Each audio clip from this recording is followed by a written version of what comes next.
तो श्रीनिवास जी की जो पत्नी है लक्ष्मीबाई, वो बड़ी भक्त है, पर श्रीनिवास जी धनवान तो खूब हैं पर दान पुण्य कुछ नहीं करते। ठाकुर जी के मन में आया कि लक्ष्मीबाई तो इतनी हमारी भक्त है, इसका पति श्रीनिवास भी हमारा भक्त होना चाहिए। तो ठाकुर जी एक दीनहीन से ब्राह्मण का रूप बना करके, एक सामान्य से बड़े अति दीन ब्राह्मण का रूप बना करके श्रीनिवास जी की दुकान पर आ गए। उनका बढ़िया कुछ व्यापार था, वहां पहुंच गए। श्रीनिवास जी बोले, कहिए विप्र देवता, क्या सहायता करें आपकी? बहुत ध्यान से सुनिएगा। भगवान दीन इनसे ब्राह्मण बन के गए, बोले देखिए आप तो नगर सेठ हैं, आप पर तो इतना धन है, आपका तो इतना बड़ा व्यापार है, मेरे बालक का जनेऊ संस्कार यज्ञोपवीत होना है, मुझ पर ज्यादा धन नहीं है, यदि आप मेरी थोड़ी सी सहायता कर देंगे तो मैं अपने पुत्र का जनेऊ संस्कार कर दूंगा। श्रीनिवास जी ने मन में विचार किया, बोले कि आज इसकी सहायता कर दी तो कल कहेगा बेटे का ब्याह है उसके लिए कर दो, फिर उसमें कर दूंगा, कहेगा बेटे के बेटा हुआ उसमें सहायता कर दो, ये लगा ही रहेगा। एक बार सहायता कर दूंगा तो हमेशा के लिए इसके द्वार खुल जाएंगे, आता ही रहेगा कुछ ना कुछ मांगने। तो श्रीनिवास ने कह दिया, आज मैं बहुत व्यस्त हूं, आप कल आ जाना। जैसी आ गया। दूसरे दिन फिर से ठाकुर जी आ गए, दीन इनसे ब्राह्मण, बोले आपने आज बुलाया था, आप कुछ सहायता कर दीजिए। अब वो अपना काम वाम इधर उधर करने लगा, दिखाने ऐसे लगा कि बहुत व्यस्त है। श्रीनिवास जी फिर बोले, आप कल आइएगा, मैं आज भी बहुत व्यस्त हूं, मैं कल आपसे मिलूंगा। ठाकुर जी बड़े दीनहीन, बड़े सरल, जैसी आ गया, मैं कल आ जाऊंगा। फिर चले गए। तीसरे दिन फिर ठाकुर जी आ गए। श्रीनिवास बोला, ये तो रोज आ जाता है, क्या करूं इसका? श्रीनिवास जी ने बाहर कुछ 2-3 बालक बैठा दिए, बोले जैसे ही ब्राह्मण आता देखिए मुझे बता देना, मैं कहीं भाग जाऊंगा, मैं मिलूंगा ही नहीं इसको। रोज कल कल कल करते करते 3 महीने बीत गए। अब तो ऐसी स्थिति हो गई कि जैसे ही ब्राह्मण आता दिखता, श्रीनिवास कहीं से भाग जाता और सबको ये बोल देता, इसको बोल देना है ही नहीं, चले गए कहीं बाहर। कब आएंगे? बोले 2 महीना बाद आएंगे। 2 महीना की तो छुट्टी मिले। ठाकुर जी बोले, मैं 2 महीना प्रतीक्षा कर लूंगा, 2 महीने बाद आ जाऊंगा। और ठीक उस तिथि के 2 महीना बाद ठाकुर जी फिर आ गए। अब कोई हम आप जैसा व्यक्ति होता तो फिर अपना स्वाभिमान देखता, अरे क्या रोज रोज इसके द्वार पर जाना। लेकिन वो तो ठाकुर जी है ना, ठाकुर जी को स्वाभिमान थोड़ी रहता है, ठाकुर जी को तो ये इस पर कृपा करनी है मुझे, वो तो ढीठ बन जाते हैं। और ढीठ भी नहीं, हमारे ब्रज में तो ऐसा विनोद में कहते हैं ठाकुर जी महा ढीठ बन जाते हैं। एक बार एक भक्त की कथा आती है कि उससे सब लोग कहते थे गंगा जी स्नान करने जाओ। वो गंगा जी इसलिए नहाने नहीं जाता था कि वहां पंडित पुजारी पकड़ लेंगे, कहेंगे दक्षिणा दो, वो दक्षिणा नहीं देनी पड़े, इसलिए गंगा जी नहीं नहाता था। पत्नी ने एक दिन कहा, मैं भोजन नहीं बनाऊंगी और मैं मायके चली जाऊंगी अगर आप गंगा स्नान करके नहीं आए तो। गंगा स्नान करने गया तो साधारण घाटों पे नहीं गया, उस घाट पे गया जहां पर शव जलाए जाते हैं, वहां पे पंडित पुजारी होते ही नहीं है। बोले वहां नहाऊंगा तो कोई नहीं आएगा।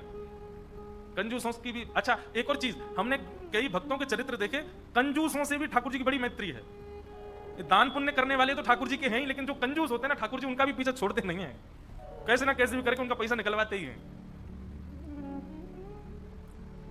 ये किसी अन्य भक्त की कथा है कि वो फिर मरघटा में गया, शमशान के घाट पर जाकर के जैसे ही डुबकी लगाई और डुबकी लगा के बाहर आया तो ब्राह्मण का वेश धारण करके ठाकुर जी आ गए। आइए आइए यजमान, जय हो, बड़े दिनान में देखे। बोले तुम यहां भी आ गए? बोले हम तो सब जगह रहते हैं। लाओ लाओ भैया, आज हमारी सुबह से किसी ने तिलक बिलक नहीं किया, लाओ चलो कुछ दक्षिणा दो।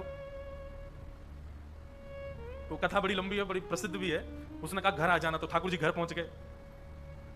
पत्नी ने कहा बाहर ब्राह्मण खड़ा है, उसको दक्षिणा देनी है। कंजूस व्यक्ति बोला, बोले उनसे कह दो आज बीमार हैं, कल आ जाएगा। पत्नी जाके कह दिया, बोले हमारे पतिदेव तो बीमार हैं। बोले यजमान बीमार हो गया, मैं तो यहीं बैठ करके उसका अनुष्ठान करूंगा, जब तक ठीक नहीं हो जाएगा अनुष्ठान करता रहूंगा मैं। ठाकुर जी भारी जपमाला लेकर के बैठ गए। पत्नी ने अंदर जाके बताया, बोले वो तो बाहर अनुष्ठान कर रहे हैं, तुम ठीक हो जाओ तब जाएंगे। मन में विचार करने लगा, बोले जाएगा नहीं, सुनो बाहर जाके उसको कह दो पतिदेव तो पधार गए, भगवत धाम चले गए। पत्नी बोली 1 रुपया ही तो देना है, दे दो जाके। बोले क्यों दे दो, तुमको क्या पता कितनी मेहनत से कमाया जाता है, मना कर दो, कह दो पधार गए वो तो। पत्नी बेचारी थोड़ी रोती रोती सी गई, बोले आप अब चले जाओ, पतिदेव तो पधार गए। ठाकुर जी बाहर ब्राह्मण बन के बैठे। ठाकुर जी बोले मेरे यजमान पधार गए, अंतिम संस्कार मैं करा के जाऊंगा, मेरे यजमान है, उनकी शव यात्रा में जाऊंगा, उनकी अर्थी मैं बनवाऊंगा, चिता में लकड़ियां मैं लगवाऊंगा, अपने हाथ से अपने हाथ से 1-1 लकड़ी रखवाऊंगा और मैं वेद मंत्र बोलूंगा, मेरे मंत्रों के उच्चारण से उनके अग्नि संस्कार होगा। मुझे नहीं चाहिए दक्षिणा, आप मत देना मुझको, अब मैं मुफ्त में उनका संस्कार करा के जाऊंगा। पत्नी दौड़ी दौड़ी गई, बोले 1 रुपया निकाल के दे दो, वो तो संस्कार कराने को तैयार है तुम्हारे। कंजूस बोला सुनो एक काम करो, अर्थी लगाओ तुम, और अर्थी बंधवा करके लेट गया। बोले चुपचाप बस ले चलो, थोड़ी दूर तक चलेगा फिर वो चला ही जाएगा, जब दिख जाएगा ना कि हाँ ये वास्तव में मर गया है तो कुछ नहीं मांगेगा। महाराज अर्थी पर चढ़ गया, राम नाम सत्य बुलवाता हुआ जा रहा है शमशान, लेकिन 1 रुपया नहीं दे रहा है। ठाकुर जी भी चल रहे, बोले तू ढीठ है मैं महा ढीठ हूं, मैं भी लेके ही जाऊंगा। शमशान पहुंच गए, वहां पर चिता बन गई, चिता में शव को रख दिया। उसका छोटा बच्चा वो पिता अपने पिता के पास जाके, पिताजी दे दीजिए ना, वो यहीं खड़ा है, वेद मंत्र बोल रहा है, आपके सारे तो पिंडदान करवा दिए उसने, अब दे दीजिए उसको। बोले तू कुछ मत कर, तू परिक्रमा लगा के चिता में अग्नि लगा, जैसे ही थोड़ी अग्नि प्रज्वलित होगी चला जाएगा, मैं उठ के बाहर आ जाऊंगा। बालक ने जैसे ही चिता में अग्नि लगाई, चिता जलने लगी। ठाकुर जी के मन में विचार आया, बोले भैया भगत, मैं हारा, तू जीता, तू निकल के बाहर आ। तुरंत उसका हाथ पकड़ करके खींचा और ठाकुर जी अपने रूप में प्रकट हो गए। वाह भाई, तेरी कंजूसाई पर हम तेरे पे न्यौछावर हो गए, वाह ऐसी कंजूसाई। ऐसे अद्भुत अद्भुत भक्त हुए ठाकुर जी के। तो ऐसे ही थे ये श्रीनिवास। 6 महीना तक ब्राह्मण को लटकाए रखा, लेकिन उसको पैसा नहीं दिया। लेकिन रोज आकर के बैठ जाएं ठाकुर जी, तो बोले मेरे बेटे का यज्ञोपवीत होना है, कुछ दे दीजिए। श्रीनिवास ने कहा इससे बचने का कोई और उपाय ढूंढना पड़ेगा।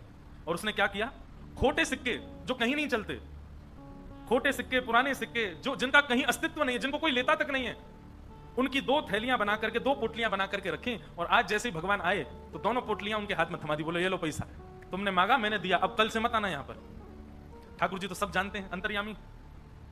भगवान ने जैसे ही देखा, कहा बोले ये तो खोटे सिक्के हैं, ये तो कहीं चलेंगे ही नहीं, इनका तो कोई प्रयोग ही नहीं होगा। बोले देखो बात हुई थी धन देने की, धन मैंने दे दिया, आप खोटा दूं अच्छा दूं ये मेरे ऊपर है। तुम मंगता हो, मैं दानी हूं, मैं चाहे जो दूं, तुम मना नहीं कर सकते, लेके जाओ इनको। ठाकुर जी बोले कृपा तो इस पर मुझे करनी है, चाहे जो हो जाए। ठाकुर जी चुपचाप श्रीनिवास के घर पहुंच गए और घर जाकर के, उनको पता था कि पत्नी परम भक्ता है, उसके आगे जाकर के ठाकुर जी तो रोने लगे और रोते रोते बोले 6 महीना से श्रीनिवास जी मुझको रोज बोल देते हैं कल आओ कल आओ कल आओ, और 6 महीना बाद आज मुझको ये फूटी हुई कौड़ियां दे दी हैं, खोटे सिक्के दे दिए, कहीं नहीं चलेंगे, मैं अपने पुत्र का कैसे करूं यज्ञोपवीत संस्कार। वो तो परम भक्ता थी, उसका हृदय तो इतना द्रवित हो गया, इतनी व्याकुल हो गई, क्या करूं, मेरे द्वार पर ब्राह्मण देवता मांगने के लिए आए हैं और 6 महीना से परेशान ब्राह्मण देवता हैं। तुरंत दौड़ करके भीतर गई और अपनी अलमारी के अंदर से उनके पिता ने एक सुंदर नासिका में पहनने वाला एक क्या बोलते हैं उसको, नथनी, वो नथनी उनको दी थी, जिसकी कीमत हजारों लाखों में थी उस समय पर। मतलब कि अगर उसको बेच दिया जाए तो खूब सारा धन लिया जा सकता था, इतनी महंगी। अंदर तिजोरी के अंदर वो छुपा करके रखी थी श्रीनिवास ने ही। तुरंत वो तिजोरी से निकाल करके और अपनी जो नथनी थी ब्राह्मण देवता को प्रदान कर दी। बोले आप इसको ले जाइए और आप अपने पुत्र का बड़े प्रेम से आनंद से यज्ञोपवीत संस्कार करो। ठाकुर जी तो बड़े प्रसन्न हो गए। ठाकुर जी उस नथनी को लेकर के सीधे श्रीनिवास की दुकान पे ही गए और दुकान पे जाके बोले देखो आपने तो खोटे सिक्के दिए, उनसे तो कोई काम बन नहीं रहा, अब मुझे एक दानी ने एक स्वर्ण की सामग्री दी है, आप उसको गिरवी रख करके मुझे 100 सोने की मोहर दे दो। श्रीनिवास बोला दिखाओ क्या दिया है। तो जैसे ही वो नथनी दी, वो नथनी तो देखते ही वो समझ गया कि तो मेरी पत्नी की है। उसने घुमा घुमा करके देखा और उसने मन में आया, बोले पत्नी है भी ऐसी, बड़ी सीधी है, भोली है, भक्त है, ये जरूर घर जाकर के रोया होगा और उसने इसको निकाल, लेकिन उसने मुझसे पूछे बिना दे दी। श्रीनिवास ने कहा ठीक है मैं देता हूं, रुको। भीतर गए और अपनी दुकान की तिजोरी में ले जाकर के वो नथनी श्रीनिवास ने रख दी और बाहर करके कहा अभी मुझ पर मोहर नहीं है, आप कल आइए, कल 100 सोने की मोहर लेकर के जाइएगा मुझसे। भगवान बोले कल दे देंगे ना आप। बोले पक्का दूंगा, मैंने आपकी रख ली ना, नथनी अपने पास रख ली, सोने की मोहर कल दूंगा, अभी जाओ। ठाकुर जी तो वहां से चले गए। श्रीनिवास क्रोध में तिलमिलाता हुआ, आंखें लाल पड़ी, चेहरे का ताम्रवर्ण हो गया, घर पहुंचा अपने। घर में जाती चिल्लाने लगा कहां हो, बाहर आओ निकल करके। पत्नी दौड़ी दौड़ी आई, क्या हुआ क्या हुआ। बोले सुनो, तुम्हारे पिता ने जो तुमको नथनी प्रदान की थी बड़ी बहुमूल्य, उसमें बहुत सारे रत्न लगे हैं, बहुत सुंदर एक हीरा लगा, जरा लेके तो आना, मुझे देखनी है वो। अब पत्नी घबराने लगी, बोली वो तो मैंने ब्राह्मण को दे दी और श्रीनिवास अपनी तिजोरी में रख करके आए थे। इधर उधर घूमने लगा और बार बार पूछे कहां है नथनी, जल्दी लेकर के आओ। पत्नी घबरावे, थोड़ी देर में बोला यदि तुम लेकर के नहीं आई तो तुमको जीवित गाड़ दूंगा मैं, तुम्हारी मृत्यु कर दूंगा मैं, जल्दी लेकर के आओ, भीतर जाओ। श्रीनिवास का क्रोध देख करके जो लक्ष्मीबाई उनकी पत्नी थी वो कक्ष के भीतर गई, अंदर से किवाड़ लगा करके खूब रुदन करने लगी, स्मरण करने लगी, हे जगतनाथ, हे प्राणनाथ, मैंने अपराध किया है कि मैंने अपने पति से बिना पूछे घर की सामग्री किसी को दे दी, पर वो किसी दरिद्र व्यक्ति को तो नहीं दी, किसी गलत स्थान पर तो नहीं दी। एक ब्राह्मण बेचारा केवल अपने परिवार का पालन करने के लिए कुछ मांग रहा है, 6 महीने से परेशान था, उसको यदि मैंने दी, इसमें भी आपकी सेवा का भाव रखा मैंने, क्योंकि मैंने सुना है कि ब्राह्मण आपके मुख हैं, कोई ब्राह्मणों की सेवा करता है तो वो आपके मुख की सेवा के समान होता है। मुझसे अपराध तो हो गया है नाथ, लेकिन मैंने तो आपकी सेवा के लिए किया है, मेरे प्राण तो आज निकल जाएंगे, पति मुझे मेरे जीवित छोड़ेंगे नहीं, लेकिन मैं उनके हाथों मर करके उन पर दोष लगे ऐसा नहीं करूंगी, मैं स्वयं अपने प्राण त्याग दूंगी। और उन्होंने तभी वहां कक्ष में कुछ ऐसी सामग्री थी, उससे विष लेकर के एक कटोरी में और पीना चाहा, और अंत समय में बस एक भावना रखी, हे मेरे ठाकुर जी, केवल आप उस ब्राह्मण को सुरक्षित रखिएगा, उसके परिवार को सुरक्षित रखिएगा, कहीं ये लड़ते झगड़ते उसके ऊपर आक्षेप ना डाल दें, उसके ऊपर कोई कष्ट ना दे दें, उसके बालक का अच्छे से यज्ञोपवीत संस्कार हो जाए। मेरी बस यही प्रार्थना है। मैं प्राण इसलिए नहीं त्याग रही हूं कि मेरे साथ कुछ गलत हुआ, कुछ अन्याय हुआ, मैं प्राण इसलिए त्याग रही हूं नाथ कि कहीं मेरे पति के ऊपर कोई आक्षेप ना लगा दे, और आप नाथ कृपा करना, मेरे तो प्राण निकल जाएंगे पर मेरे जीवन की शेष भक्ति जो है वो मेरे पति के जीवन में आ जाए। ऐसा कहते ही जैसे ही विष मुख के पास लेकर के पान करने लगी लक्ष्मीबाई, तभी एक खनक जैसी हुई, एक आवाज जैसी आई, नेत्र खोल करके देखा तो जो नथनी थी उनकी वही ऊपर से गिरी है उस विष की भरी हुई कटोरी में। नेत्र खोल करके देखा तो ये तो वही नथनी है, ये तो मेरी नथनी है, ये यहां कैसे आ गई? ठाकुर जी को बार बार धन्यवाद कहने लगे। निश्चित ही श्री ठाकुर जी ने कृपा करके ये मुझे प्रदान कर दी।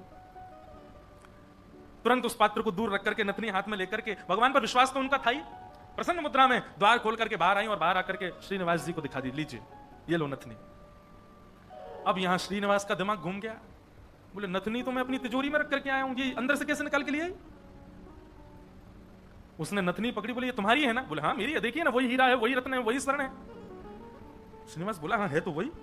वो कुछ नहीं, बात ही नहीं करी, नथनी लेकर के सीधा अपनी दुकान पर गया और दुकान पर जाकर के तिजोरी जो कि यथावत जैसी ताला आदि लगा के गया, जनेऊ में चाबी फंसा रखी थी, चाबी निकाल करके जैसे ही तिजोरी खोली और तिजोरी खोल करके भीतर देखा तो जिस तिजोरी में नथनी रखी थी वो वहां थी ही नहीं। श्रीनिवास तो व्याकुल हो गया, बोले ये कैसे संभव हो सकता है? वो तो घर गया, घर जाकर के पत्नी से कहने लगा, बोले मुझे सब सत्य बताओ, मुझे पता है कि ये नथनी अंदर नहीं थी, लेकिन मुझे सत्य जानना है कि अंदर आई कैसे, मैं तुम्हारे हाथ जोड़ता हूं, मुझे सत्य बताना।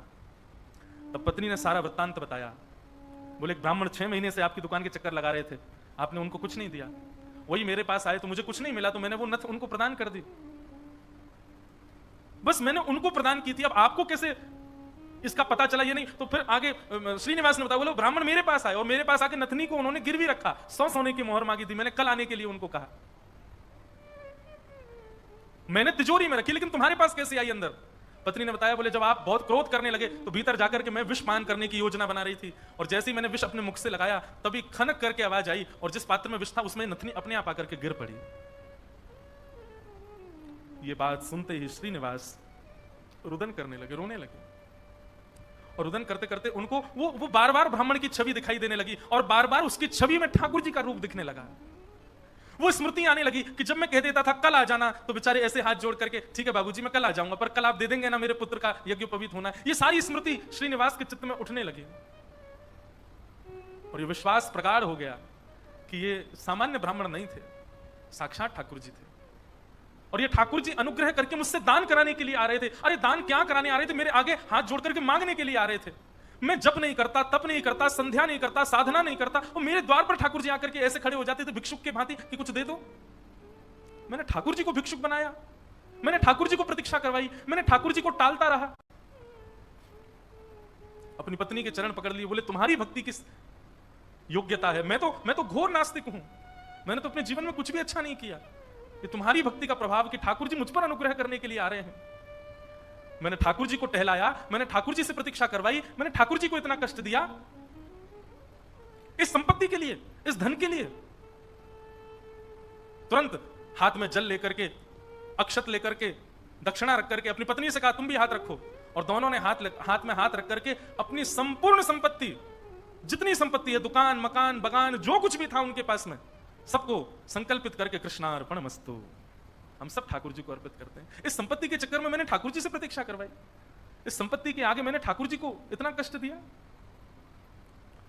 और उसी दिन से ही श्रीनिवास की स्थिति ऐसी हो गई कि अपना जितना धन था धीरे धीरे धीरे धीरे करके ब्राह्मणों में, संतों में, वैष्णवों में, अयोग्यों में, गरीब कन्याओं के विवाह में, गरीब बालकों की पढ़ाई में करते करते करते करते एक तो होता है कि इतना खर्च करें कि हमारा घर भी चले, पर नहीं, इसकी तो ऐसी स्थिति हो गई कि अब वो कुछ रखते ही नहीं अपने पास।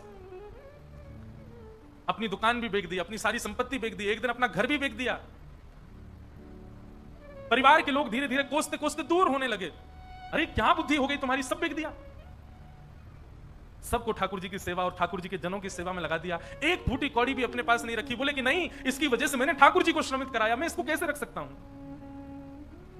और सब छोड़ करके, सब त्याग करके पत्नी ने कहा अब हमारे पास कुछ भी नहीं है, रहने के लिए घर भी नहीं है, भोजन करने के लिए अन्न भी नहीं है, पहनने के लिए वस्त्र भी नहीं है, अब हम क्या करें? बोले अब पकड़ो मेरा हाथ, अब हमने सब छोड़ दिया, क्योंकि अब तक सबको अपना माना था, पर अब हमारे नाथ, हमारे स्वामी श्री पंडरीनाथ हैं, श्री विठ्ठल भगवान हैं, चलो उन्हीं की शरण में, चलो उन्हीं के नगर में, वही खिलाएंगे, वही रिलाएंगे, वही सब करेंगे हमारी व्यवस्था। और श्रीनिवास अपनी पत्नी के साथ पंढरपुर आ गए हमेशा के लिए।